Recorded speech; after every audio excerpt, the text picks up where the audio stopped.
Hallelujah. आप सभी का दिन आशीषों में भरे। प्रभु आप सभी के दिन को आशीषों में भरे। देखिए, हम प्रभु को मानते हैं, उन पर आशा लगाए रहते हैं कि प्रभु हमारे जीवन को फेरे, हमारे जीवन की परिस्थितियों को फेरे, हमारे जीवन की तकलीफ़ों को फेरे। बंधुओं, आज मैं आप सबसे एक बात कहना चाहती हूँ कि आप सब लोग प्रभु में हैं और उनकी महिमा को कितना कर रहे हैं। हालेलुया। प्रभु ने हमें ये जीवन दिया है एक खेत के रूप में। इस जीवन में उस बीज को बोया है वचनों के रूप में। देखिए, ये बाइबल है, शास्त्र है, पुस्तक है। ये बाइबल पुस्तक, ये शास्त्र है। प्रभु ने हमें इसे सौंपा है अपने वचनों द्वारा। इसमें प्रभु के वचन हैं जो हमें हमारे जीवन को अच्छी तरह से बिताने के लिए इसमें ज्ञान दिया है, हमें बताया है कि इसे हम पढ़ें, इसे समझें और अपने जीवन को भरपूर आनंदपूर्वक बिताएं। हालेलुया। परंतु हम बंधु ऐसा नहीं करते हैं। हम दुनिया की बातों को सुनते हैं, हम उनके ज्ञान को लेते हैं, परंतु हम इसके ज्ञान को नहीं लेते जो सच्चा ज्ञान है, जिसमें सच्चा ज्ञान है। हालेलुया। जिसमें प्रभु ने अपनी सारी योजनाएं बता रखी हैं कि हमें पापों से कैसे बचना है, अपनी परिस्थितियों से कैसे लड़ना है। बंधुओं, अगर हम इसे ले लेंगे तो हम ज़रूर बच जाएंगे। अगर हम इसे पढ़ेंगे तो हम ज़रूर बचेंगे।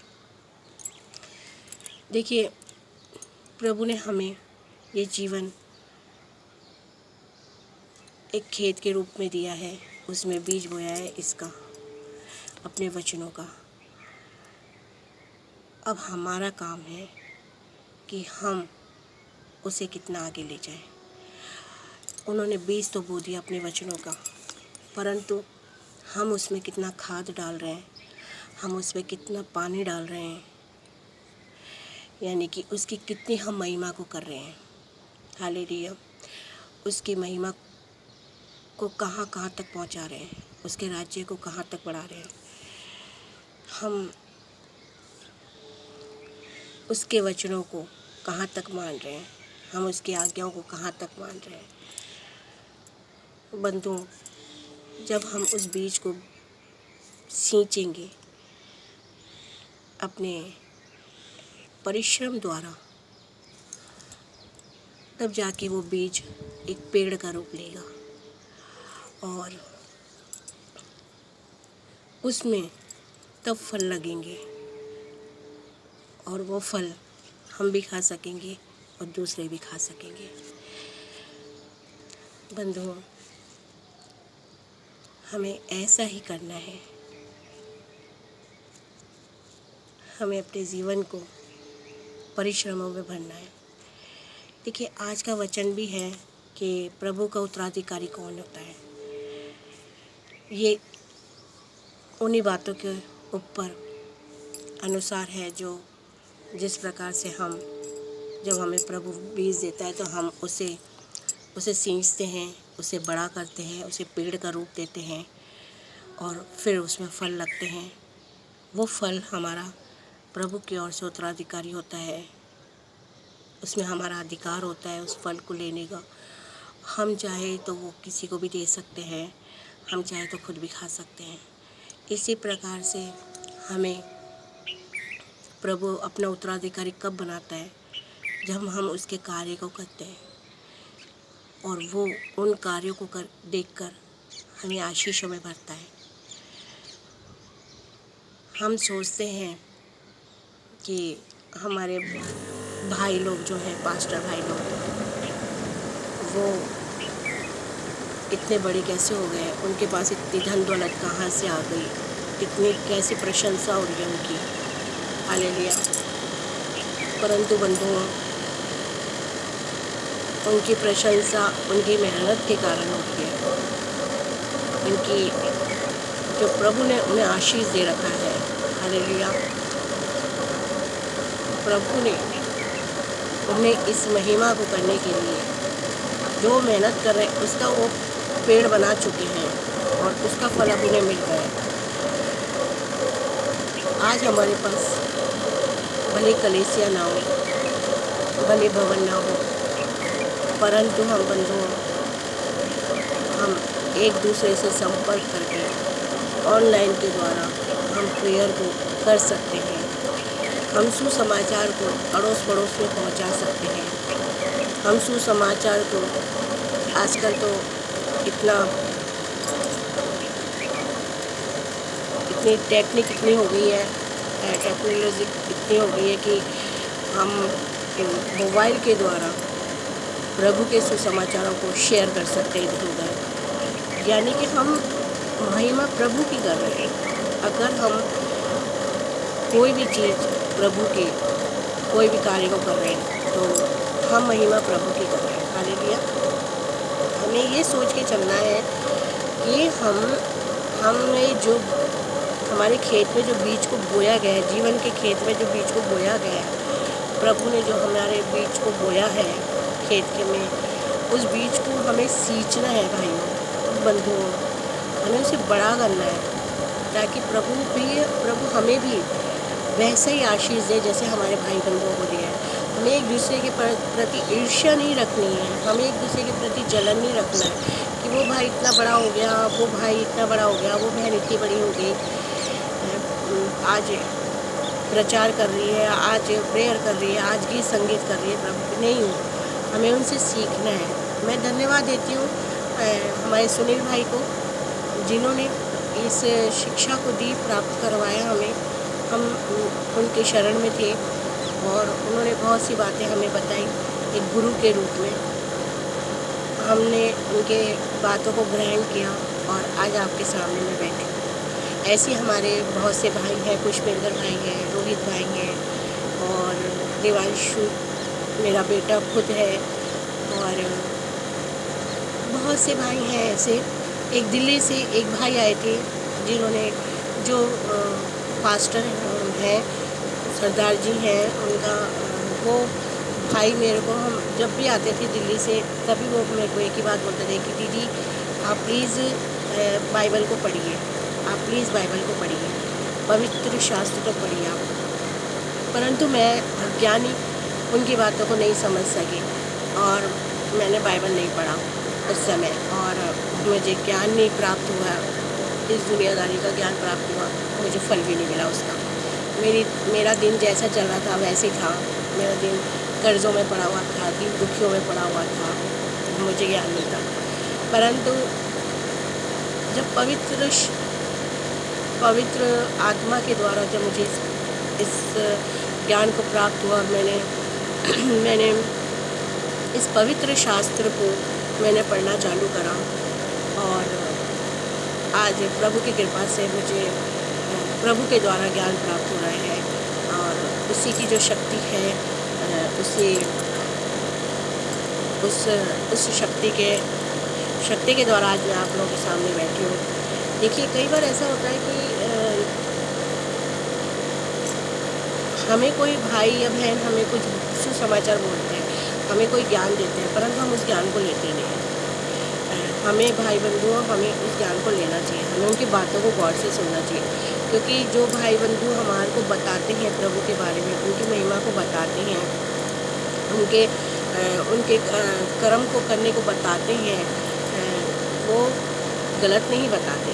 उन्हें ज्ञान होता है इन चीज़ों का, प्रभु ने उन्हें आशीष दी होती है।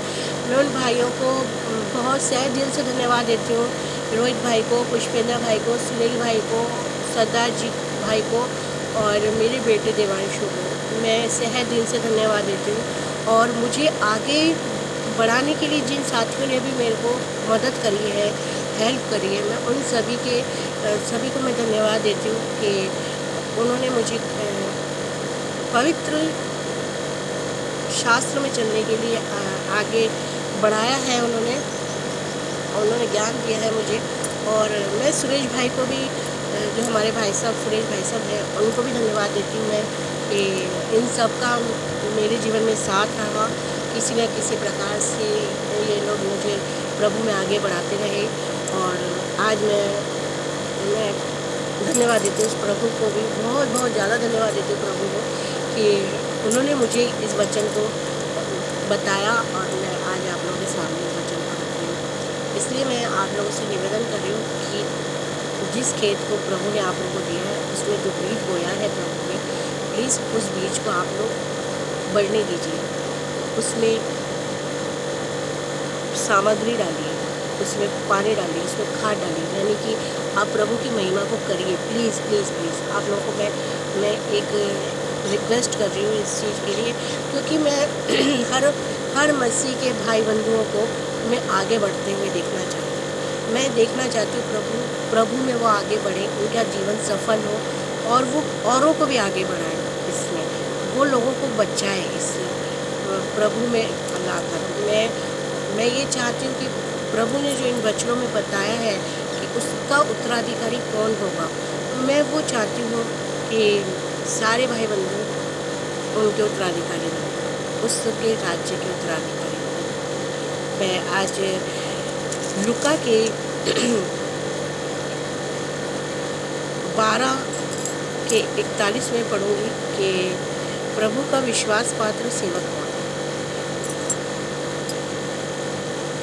देखिए, इस वचन में बताया गया है कि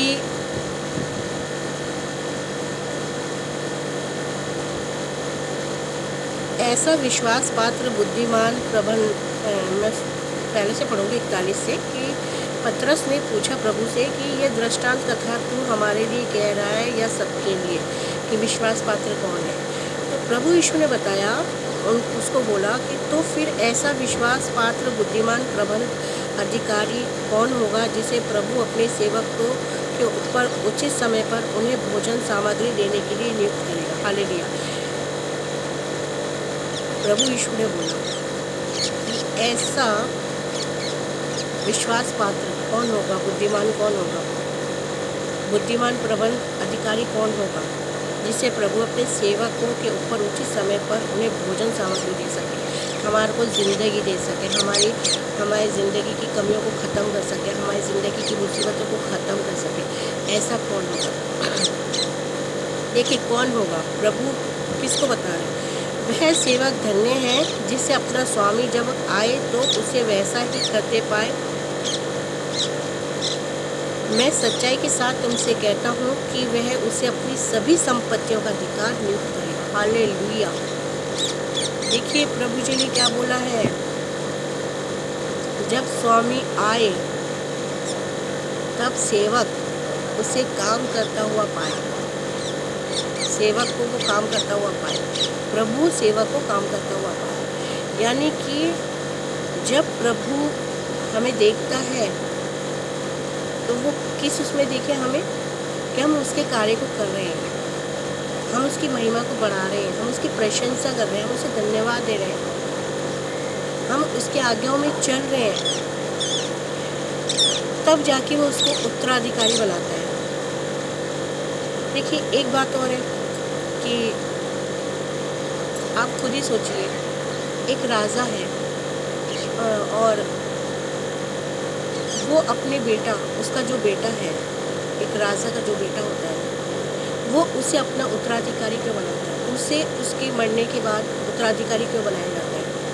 वो इसलिए बनाया जाता है कि वो राजा वो अपने पिता के कार्यों को संभालता है।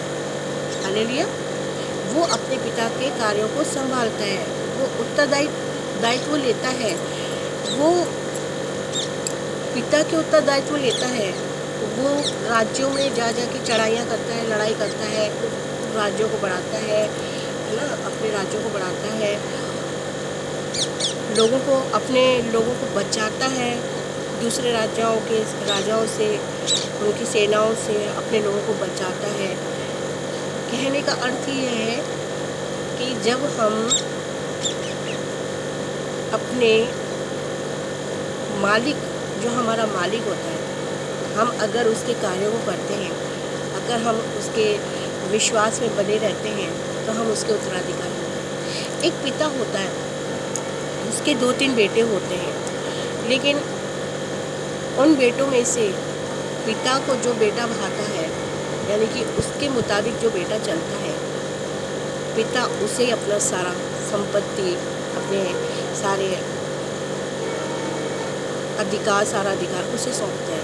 इसलिए सौंपता है क्योंकि पिता को मालूम होता है कि ये जो बेटा है, ये मेरे धन को खराब नहीं करेगा, नष्ट नहीं करेगा, या मेरी संपत्ति को ये नष्ट नहीं करेगा। वो उस बेटे को अपनी संपत्ति नहीं देता है, ना अपना अधिकार देता है संपत्ति का। जो बेटा उड़ाऊ होता है, जो बेटा समझदार नहीं होता, बेवकूफ़ होता है, जो बेटा कुछ भी करता है, अनशन काम करता है, वो उसका पिता उसको अपना अधिकार नहीं देता। ऐसे ही हमारा पिता है परमेश्वर, वो हमें देखता है। जो आज भाई लोग इतने कलीसिया लेके बैठे हैं, जो भाई लोग इतने ऊंचे हो रहे हैं, उन भाइयों को प्रभु ने अधिकार दिया है। हालेलुया। आगे बढ़ने के लिए उन्हें अधिकार दिया है। उन्हें संपत्ति, जो आज उनके पास संपत्ति है, वो प्रभु की संपत्ति है। प्रभु ने उन्हें दिया है उस संपत्ति को। हमें भी भाइयों, बंधुओं, हमें भी अगर संपत्ति को लेना है, उनके अधिकार को लेना है, हमें अगर अच्छा जीवन को जीना है, तो बंधुओं आज से इस कार्य को करना चालू करें। जिस बीज को आपके जीवन के खेत में उगाया गया है, उस बीज में आप अपना कार्य करना चालू कीजिए। देखिए, वो एक दिन पेड़ बनेगा और उस पेड़ में फल आएंगे। हालेलुया। और प्रभु ने फिर क्या बोला कि देखिए, इसमें क्या बताया गया है, किंतु वह जिसे अपने स्वामी की इच्छा का ज्ञान नहीं है और कोई ऐसा काम कर बैठे जो मार पड़ने योग्य हो, तो उस सेवक पर हल्की मार पड़ेगी। देखिए, ये वही बात है कि जो सेवक अपने स्वामी का काम नहीं करता है, जिसे ज्ञान नहीं है, तो उसे मार पड़ती है, यानी कि जीवन का मार पड़ता है उसे। इसलिए स्वामी उसको संपत्ति नहीं देता है कि ये मेरी संपत्ति को खराब कर देगा। मैं इस वचन को यहीं आमीन बोलती हूँ। और शायद आप लोग आज इस बात को जान गए होंगे, इस वचन को आप लोग समझ गए होंगे कि फिर से मैं एक बार बता देती हूँ कि हमारा जो जीवन है, ये खेत रूपी जीवन है, और जिसमें प्रभु ने अपने वचनों द्वारा हमारे खेत में बीज को बोया है। उस खेत के बीज को हमें उपजाना है। हालेलुया। हमें उपजाना है उस खेत के बीज को, हमें उसमें पानी डालना है, खाद डालना है, तब जाके वो पेड़ बनेगा, पेड़ बन के वो फल लाएगा। हालेलुया। इसलिए बंधुओं, हमें इसकी महिमा को करते रहना है, चाहे कितनी भी कठिनाइयाँ आए, कितनी भी मुसीबतें आए, हमें इसे नहीं छोड़ना है। इसके राज्य को बढ़ाना है, हमें प्रभु के राज्य को बढ़ाना है। हमें दूसरों की बातों में नहीं आना है, हमें किसी से डरना नहीं है, हमें अपना काम करते रहना है, क्योंकि जीवन हमारे प्रभु ने हमें दिया है। और हमें इस पे अधिकार दिया है प्रभु। इस अधिकार को प्लीज़ आप लोग समझिए भाई बंधुओं, और उस अधिकार के साथ आप लोग चलिए। आज यही आमीन बोलती हूँ और एक छोटी सी प्रार्थना करती हूँ प्रभु जी से कि हे हालेलुया, पवित्र आत्मा मेरे पिता परमेश्वर, मैं धन्यवाद देती हूँ प्रभु आज के वचनों के लिए। आपने जिस प्रकार से हमें बताया मेरे राजा, हम आपको धन्यवाद देते हैं। हम वादा करते हैं पिता परमेश्वर कि हमसे जितना हो सकेगा पिता परमेश्वर हम आपकी महिमा को करेंगे।